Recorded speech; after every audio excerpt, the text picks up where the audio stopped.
Compound interest is a powerful concept that allows investments to grow exponentially over time.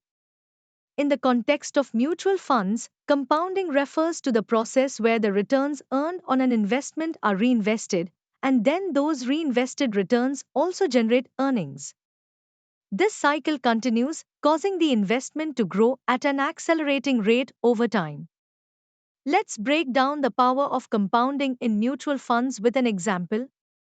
Suppose you invest $1,000 in a mutual fund that has an average annual return of 8%.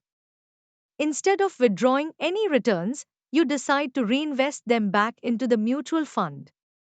Year 1, your initial investment of $1,000 grows by 8% to become $1,080. Year 2, the $1,080 grows by another 8%, resulting in $1,166.40.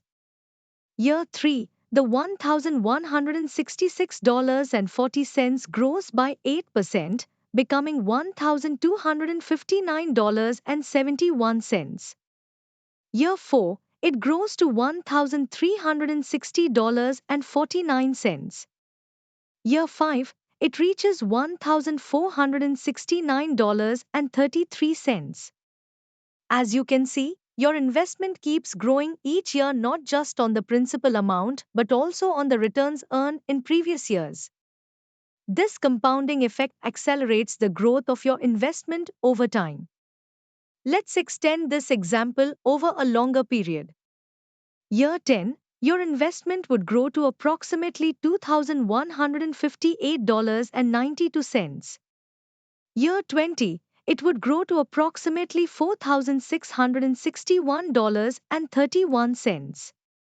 Year 30, it would grow to approximately $10,063.64. Notice how the rate of growth accelerates over time due to the compounding effect. The longer the investment horizon, the more pronounced this effect becomes. This is why starting to invest early and staying invested for the long term is often emphasized. The power of compounding allows even modest investments to grow significantly over time, given a sufficiently long investment horizon.